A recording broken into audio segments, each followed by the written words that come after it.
आज जागतिक पर्यावरण दिन संपूर्ण देशामध्ये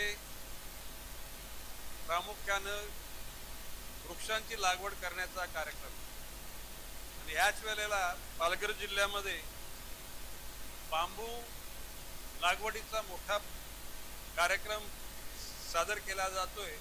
या प्रसंगी उपस्थित पाशा पटेल अध्यक्ष, राज्य कृषी मुख्य आयोग मान्य श्री प्रवीणजी दराडे, प्रधान सचिव सहकार व पणन श्रीमती इंदुराणी चाकड, जिल्हाधिकारी पालघर श्री मनोज रानडे, सीओ जिल्हा परिषद पालघर श्री निरंजन दिवाकर, डीसीएफ डहाणू, सैफुन शेख, डीसीएफ जवार, श्री विशाल खत्री, प्रोजेक्ट ऑफिसर डहाणू, इतर सर्व मान्यवर जमलेल्या बंधू भगिनींनो, आज देशाच्या आणि जगाच्या पाठीवर अब्जावधी झाडांची लागवड होणार आहे। महाराष्ट्र सरकारनं एकूणच 11 कोटी वृक्षाची लागवड करण्याचं या वर्षाकरता निश्चित केलेलं आहे।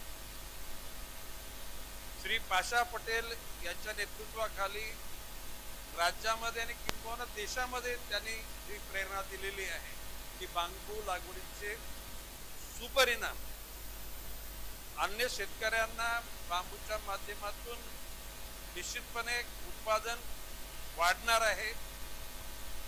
बांबू हा लवकर वाढणारा झाड आहे आणि त्यामध्ये कार्बन डायऑक्साईड कमी होऊन प्राणवायू जास्त वाढेल आणि जगामध्ये ज्याला आपण म्हणतो ग्लोबल वॉर्मिंग, या ग्लोबल वॉर्मिंगला कमी करण्याकरता बांबूची लागवड ही कारणीभूत ठरेल। आज प्रामुख्याने पालघर जिल्ह्यामध्ये बांबूची लागवड होणारच आहे।